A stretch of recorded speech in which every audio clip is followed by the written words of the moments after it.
Chosen one, stay with me through every word, because a catastrophic miscalculation has finally reached its breaking point. The individual who obsessed over your downfall assumed that if they pressed their lies with enough force, their fabricated reality would replace the truth. Instead, the mask has slipped so completely that people are seeing them as a psycho targeting you. They can't keep up with their lies. Their manufactured version of you has crumbled, leaving only their own instability on display for everyone to witness. They came with a plan, and it was not a careless one. It was calculated. They surveyed the landscape. They identified the people in your circle whose confidence they could quietly work on. They located the angles most likely to produce doubt. They studied what would land, what would sting, what would create just enough distance between you and the people who genuinely knew you. And then, with that map in hand, they moved. In the beginning, the plan appeared to be functioning. You felt the shift in energy around you before you could explain it. Conversations that once felt open started carrying a new weight. Connections you trusted began to feel slightly cooler than usual. You noticed, and for a moment, be honest, you turned that questioning inward. You reviewed your own actions, your own words, asking yourself where the flaw was that they were supposedly uncovering. That internal questioning was exactly what they designed it to produce. They needed you looking inward, searching yourself for the crack they claimed to have found. Because a person busy questioning themselves from the inside cannot mount any meaningful defense on the outside. They were counting on that internal noise to keep you occupied while they built the external campaign. But here is the thing they did not examine carefully enough. The same level of precision they used to engineer doubt required sustained maintenance to survive. Precision cannot hold without consistency, and consistency over real time, across real people, against the ongoing reality of who you actually are, is the one thing a fabricated campaign structurally cannot deliver. The weapon they built had a flaw they had not yet looked at, and that flaw was already working against them from the moment they started. You were not their first target. That matters. The obsession that landed on you did not materialize from nowhere. It had a trail, a pattern of earlier behavior that people around them had quietly noticed and filed away, not fully understanding what they were witnessing, but registering it nonetheless. That registered data was waiting for context. It was about to receive it. They believed they were operating without a record, without witnesses, and with total control of the outcome. They were wrong on every single count. For a period, the campaign moved almost exactly as designed. The doubt was seeding, the distance was forming. The manufactured version of you was gaining traction in the circles it was aimed at. From a surface view, it would have looked like a win. It would have looked like the plan was working. But underneath that surface, something else was already in motion. Every lie told about you was landing inside the minds of real people, people with their own memories, their own prior experiences of you, their own privately stored observations they had accumulated without even realizing how much they had gathered. And as the campaign circulated, something began activating in those minds, a quiet friction, almost undetectable at first, but growing steadily with every new claim that bumped against what they already knew about you. The version they were being fed did not line up with the version they already carried. Nobody announced that contradiction. Nobody stood up and declared that the accounts did not match. The friction expressed itself more quietly than that. It lived in the slight hesitation before agreeing, in the question that formed but never got spoken aloud, in the moment of private recalibration that changes nothing on the surface but quietly repositions everything underneath. Meanwhile, the person running the campaign was finding that the maintenance was becoming harder.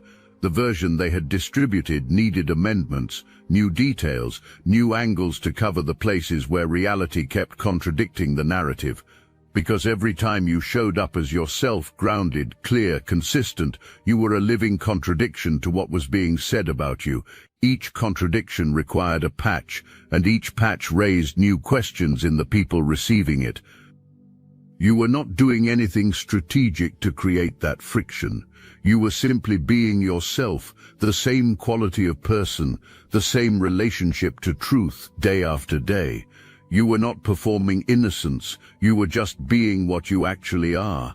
And that single fact, applied with consistency over time, was doing more damage to the campaign than any direct response you could have mounted. The trap had begun to turn around. The weight intended for you was loading onto the infrastructure of the lie itself, and a structure built on nothing real has a breaking point. That breaking point was approaching. There is always a specific point where the first fracture becomes visible, where someone says something that was not part of the plan, or asks a question that does not fit the official version, or simply goes quiet in a way that shifts the energy of an entire exchange. That point has already passed. You may not have been present for it. You may not know who it involved or what was said, but the fracture is open, and fractures do not reverse themselves. They spread. If this message awakens something within you, hype this video for other chosen ones who need to hear this. Here is what gave way first. Their consistency broke, not in one dramatic moment, but in the aggregate. Different people who had received different versions of the same account eventually compared what they had heard. What was prominent in one version had quietly disappeared from another. The emotional intensity of the same event shifted depending on who was receiving it. The specific details adjusted based on what each listener was most likely to respond to. When the people who compared notes noticed those adjustments, most of them said nothing aloud, but they stored it. That stored awareness is the engine of everything that comes next. Because human beings extend different grace to mistakes than they extend to inconsistency. A mistake signals humanity, inconsistency signals intent, and suspected intent, not yet confirmed, but sitting quietly in the back of someone's mind, does not disappear. It colors every interaction that follows and leans on everything downstream without ever announcing itself. The people in the orbit of your enemy began pulling back, slowly, without declaration, but the pull was real, and it was building. All of that quiet storage, all of those private recalibrations, all of those small adjustments in trust are not scattered and meaningless. They are accumulating into a weight. That weight has to land somewhere. It cannot stay suspended indefinitely. It is not going to land on you. Here is something that most people walking through what you are walking through do not fully grasp. And not grasping it makes the weight of the experience heavier than it needs to be. Being targeted at this level is not evidence of weakness, it is evidence of the opposite. Consider what it actually takes to sustain what was done. The focused, relentless attention directed at one person. The ongoing management of multiple versions of the same account across multiple relationships. The constant monitoring of how you are being perceived, who has shifted, what needs adjusting. That kind of sustained, obsessive investment, aimed specifically at you, does not emerge from casual dislike. It does not arise from a simple grievance. It emerges from something deeper, something that recognized in you a quality, a clarity, a presence that the person doing the targeting could not replicate and could not neutralize through ordinary means. You were targeted because your existence poses a specific problem for someone who depends entirely on controlling how others perceive them. Your authentic self, present, grounded, and not requiring their approval to feel complete, is incompatible with the performance they need others to accept. A person who cannot be easily impressed by performance, who does not need to be managed into a particular opinion, who simply moves through the world with too much clarity for a constructed image to survive near them. That kind of person is a direct threat to someone whose entire identity rests on managing perception. They needed you uncertain. They needed you dependent on external validation, so that the external validation they were poisoning would actually reach you. And you never gave them that opening, not because you were strategic about withholding it, because you are simply not built that way. Chosen ones, they never expected this, and they really didn't expect us to keep talking. You've noticed it. Chosen one channels disappearing, videos pulled, voices scrubbed from the platform. The mainstream media is cracking down on us, but we will not give up our voice, and now we have something they truly can't silence. The technology used to suppress consciousness has been reverse engineered, and Destiny Engine is the result. What was once used against humanity is now your ascension weapon. Join Destiny Engine and you're supporting your favorite channels while leveling up yourself at the same time. It's a 360 win. You can now MK Ultra yourself into 5D superpowers. Destiny Engine bypasses the conscious mind and rewrites the source code directly. Reality bends faster. Synchronicities stack. Your nervous system upgrades to a higher bandwidth. Put on headphones, press play, that's all. For $7, you switch sides of history. Click the link in the description. The takeover is internal. That quality, the one you carry naturally, without effort or calculation, is exactly what drove the obsession to the level you witnessed. Beyond that, understand this: they came for you because proximity to your clarity made them feel exposed, not because of anything you said or did directly, simply because genuine presence, real groundedness, and unperformed authenticity create contrast. And contrast is devastating to a performance that depends on being accepted as the real thing. Your presence alone was doing the work of exposure without you lifting a finger. That is why they had to move against you, not to punish an actual wrong, but to neutralize a threat to the version of themselves they needed everyone to believe. They could not neutralize it, and the attempt to do so has produced exactly the exposure they feared.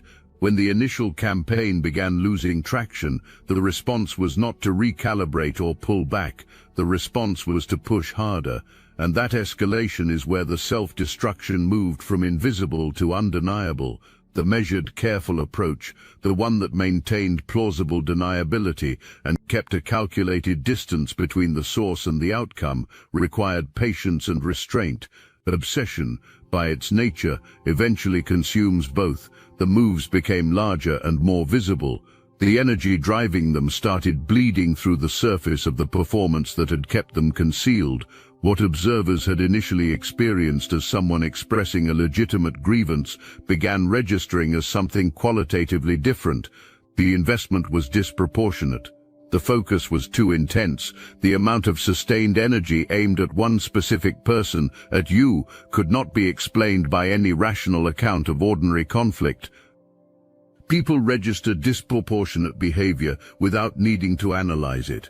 The instinct is direct. When the reaction does not fit the stated cause, when the effort overshoots the explanation, when the intensity exceeds what any genuine grievance could sustain over time, something activates in the people watching. The conclusion they reach is not about a wrong that needs addressing. The conclusion they reach is about the psychology of the person generating that energy. The working theory shifts. Grievance becomes fixation. And once fixation becomes the lens, every subsequent action gets filtered through it. Every escalation confirms it. Every overreaction adds another layer of evidence.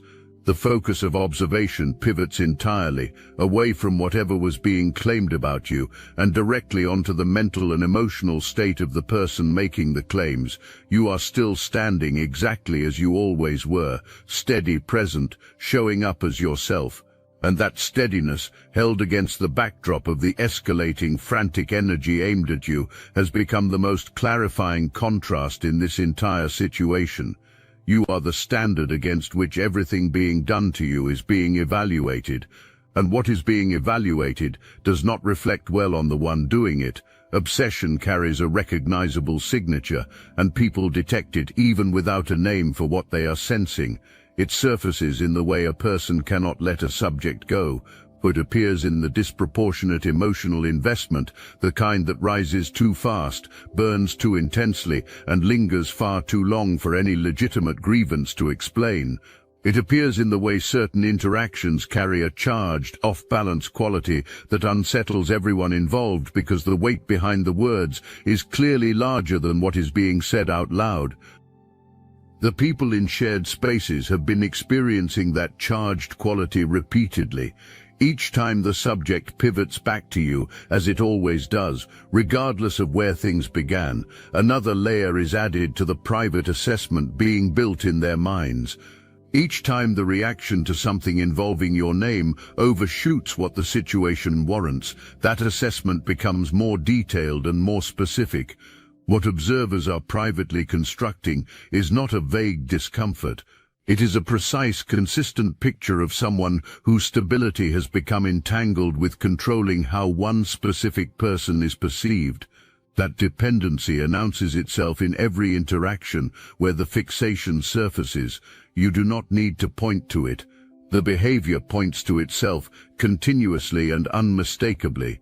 There is a principle that most people do not fully understand until they see it play out directly.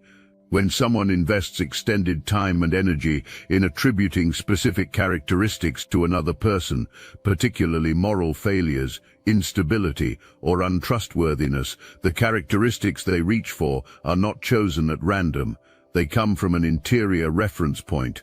The accusations pressed with the most urgency, the qualities insisted upon most forcefully, the fears planted most deliberately, these all draw from intimate personal knowledge, the accuser's own knowledge of themselves. Every charge brought against you was a self-portrait. Every claim about your instability described the instability they themselves carry. Every warning about your untrustworthiness was authored by someone who understands untrustworthiness from the inside. Every accusation about manipulation was the natural vocabulary of someone for whom manipulation is a practiced and familiar mode of operating. That level of specific, vivid, convincing detail only comes from personal familiarity with the thing being described. You cannot paint a portrait that detailed from imagination alone. The people around your enemy are studying that portrait now. The image resolving in their minds is not the one that was intended. It is not a portrait of you. It is a portrait of someone consumed by something they cannot manage, describing another person with a precision and an intensity that only makes sense if the describer has lived with those qualities firsthand. The more they press their case, the sharper that portrait becomes. And you are not the subject in that image. You are the one holding the mirror steady while they paint themselves into it without realizing it is happening. Pay close attention here. This is the specific turn that your enemy never anticipated. When the campaign launched, it had a clear intended outcome. The goal was to position you as the unstable force, the dangerous one, the untrustworthy one, the person others should approach with caution. The intention was to attach a specific kind of perception to your name, so that you entered every new interaction already prejudged by the version they had distributed in advance. That label did not attach to you. Labels adhere to behavior, not to accusation. Accusation is words. Behavior is evidence. And the behavior in this situation, relentless, disproportionate, escalating, obsessive, has been demonstrably coming from one direction, not from you. The people watching have been running a continuous, silent comparison. On one side of that comparison sits everything you represent, your conduct, your consistency, your deliberate choice again and again not to mirror the chaotic energy being aimed in your direction, your stability in the face of sustained pressure. On the other side sits the person targeting you, their conduct, the intensity that cannot be justified by any reasonable account of events, the patterns that repeat regardless of how the stated justification changes. That comparison produces only one outcome, and the outcome is not favorable to the one who launched the campaign. When a person cannot disengage, when every conversation bends back to the same subject, when every action seems designed to affect one specific individual, when the energy invested in another person's undoing far exceeds what any proportionate response could require, the people witnessing it arrive at a natural conclusion. It is not a complicated conclusion. It does not require investigation or insider knowledge. It comes from straightforward observation. And the word they land on privately is not a flattering one. That word was always meant for you. It landed on them instead. What makes this so significant is that you did not argue against it. You did not mount a defense or chase the accusations down to correct them or campaign publicly for your own reputation. The behavior of the person who came for you made the case on your behalf automatically, continuously, and far more convincingly than anything you could have said directly. The defense was built without you ever entering the building. Everything that was quietly accumulating, the stored inconsistencies, the private shifts in trust, the growing recognition of obsession, the self-portrait being painted through each accusation, reaches a point where it can no longer stay beneath the surface. The distributed private assessments converge. What was a collection of individual quiet conclusions becomes a shared and undeniable understanding. The carefully constructed image does not slip at this point. It falls. It falls the way things fall when effort has been holding them in place for too long, and the effort finally gives out. What looked like authority is now recognizable as desperation. What looked like righteous grievance is now identifiable as someone coming apart. What looked like composed conviction is now visible as someone working very hard to conceal how frightened they actually are. And that fear exposed and on full display in public is what seals everything. The campaign was never really about punishing a wrong. At its core, it was about managing terror, terror of your clarity, terror of the way your authentic presence makes their constructed image look, by contrast, exactly like the hollow performance it is, terror of someone who simply cannot be fooled by things designed to fool people. The entire operation was an attempt to neutralize something that was not a weapon, not an argument, not even a deliberate challenge, but simply the undeniable quality of who you are, existing in proximity to what they needed people to believe about them. Now that fear is fully visible, the escalations that serve no purpose except to reveal how unhinged the fixation has become, the frantic quality saturating every interaction in which your name appears, none of that is calculated anymore. That is someone who has lost the ability to keep what is happening inside them from showing up on the outside. The people who have been watching are now comparing observations quietly, person to person, finding that their independent notes match. The consensus forming in those exchanges is not about you. To be it is about the person who made you the center of an obsession that consumed everything they had and produced exactly the exposure they were trying to prevent. The people who observed what was done to you are not passive. They are not simply waiting to be told what to conclude. They have been forming active, specific assessments, and those assessments have been circulating quietly, person to person, in the private exchanges that never get announced publicly, but that fundamentally reshape how a community understands someone. Your name is no longer being carried the way it was when the campaign was at its height. The manufactured version has been replaced by the version people built from direct personal observation. And those two versions are separated by a distance so wide that the gap between them has itself become evidence, evidence pointing directly to the person responsible for the manufactured one. Beyond that, the targeting behavior itself has become the focus of those conversations, the relentlessness of it, the way it has continued across time and circumstance, the fact that the stated justifications have shifted repeatedly while the fundamental behavior of targeting has never stopped. People are identifying that pattern as a symptom rather than a response. And when something gets identified as a symptom, the entire dynamic shifts. People stop engaging with the stated content and start observing the person exhibiting the behavior through an entirely different lens. Something else is also happening in those conversations that works directly in your favor. The people who were initially cautious around you, who held back because of what they had been told, who observed you carefully and waited for the unstable version they were warned about to appear, those people spent real time watching the real you. And the version they were warned about never appeared. What appeared instead was the actual you, consistent, grounded, and genuine. That experience of being directed to find danger and finding instead someone trustworthy makes those particular people the most convincing kind of witness available. They approached you carrying doubt. They could not locate the flaw because it was never there. And people who genuinely searched for the lie and came away unable to find it carry a credibility that no deliberately chosen advocate could ever produce. Your accusers created their own refutation. By directing people to observe you closely, they populated your life with independent witnesses who tested the claims at close range and walked away unconvinced. That outcome was never part of their plan. That outcome is what happens when someone targets a person who is simply, genuinely, consistently what they appear to be. The lies did not just fail to destroy you, they generated the most credible possible witnesses to who you actually are. Now we arrive at the part that carries the full weight of power.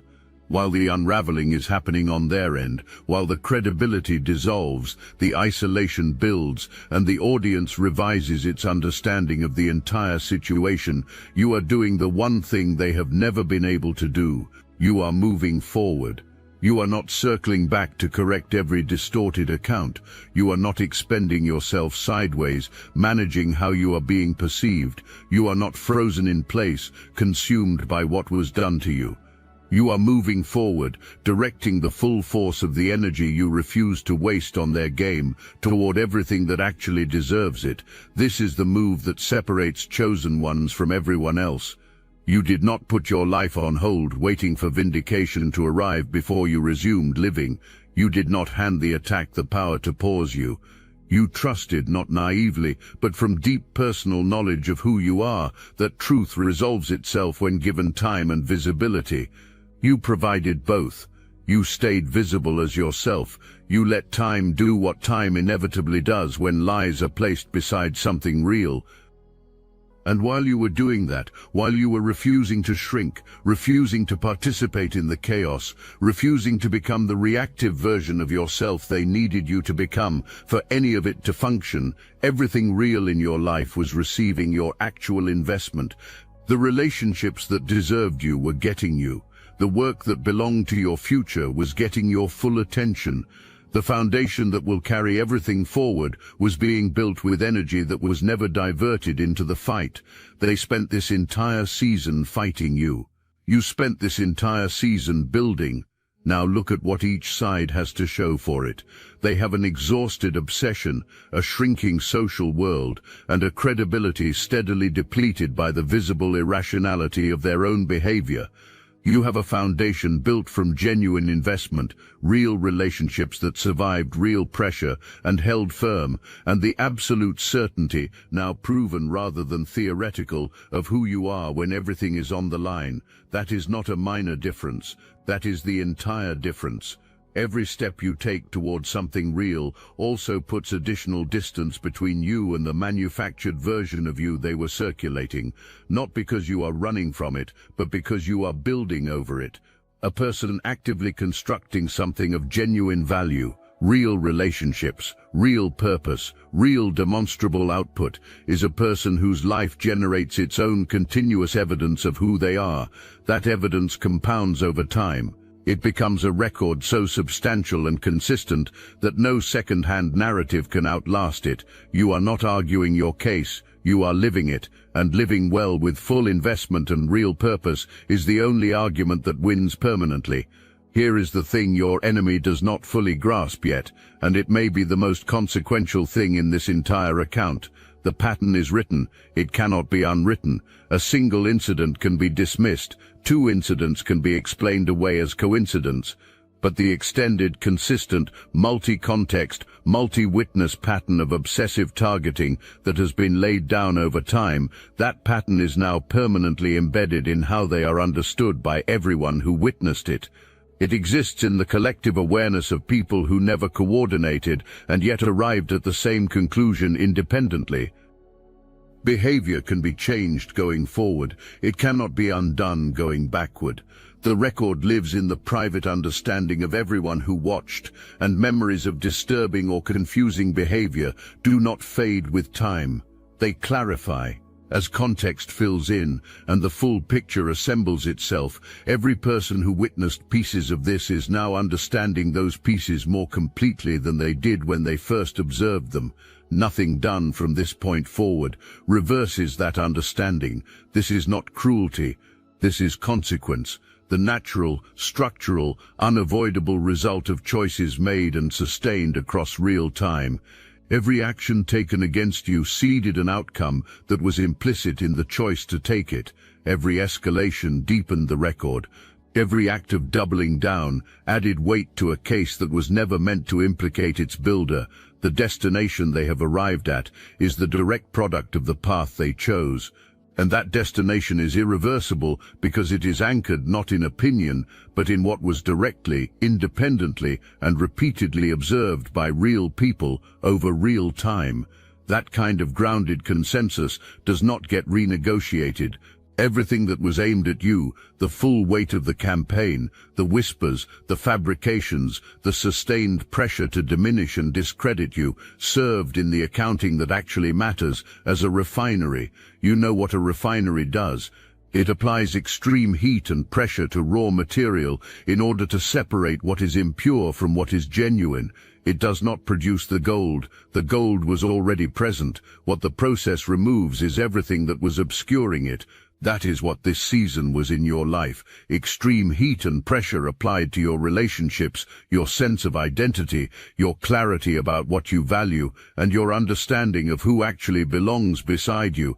And what emerged from that process is a version of everything around you that is dramatically cleaner, more honest, and more reliable than what existed before the fire reached it.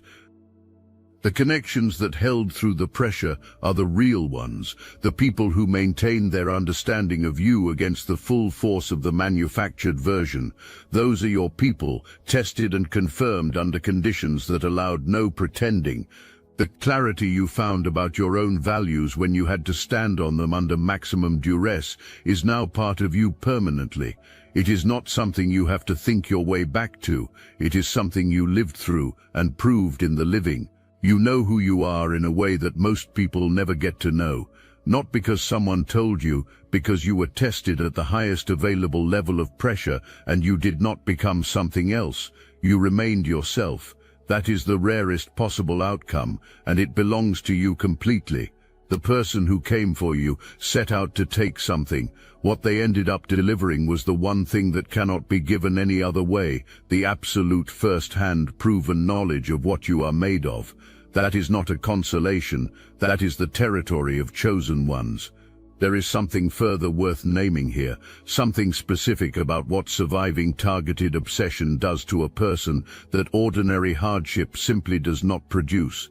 When someone campaigns against you at this level and you do not break, you do not just come through intact, you come through carrying a specific kind of discernment that is only available after you have watched someone work this relentlessly to deceive the people around you. You now know what that particular energy feels like from the inside. You recognize the early signals, the ones that were present from the beginning, but that you did not yet have the vocabulary to name. You understand the difference between conflict that emerges from honest disagreement and conflict that comes from someone who needs to dismantle you because your existence is inconvenient to the image they are maintaining. That discernment is protective in ways you are only beginning to understand. The next time someone attempts anything like this, they will encounter a version of you that recognizes the approach immediately, not with paranoia, but with precision. With the kind of clarity that only comes from lived experience. You are not going to be as available a target as you were before this season, not because you became guarded or closed, because you became clear. And clarity, held alongside genuine openness, is the most powerful combination a person can carry into anything that comes next. Now the season shifts.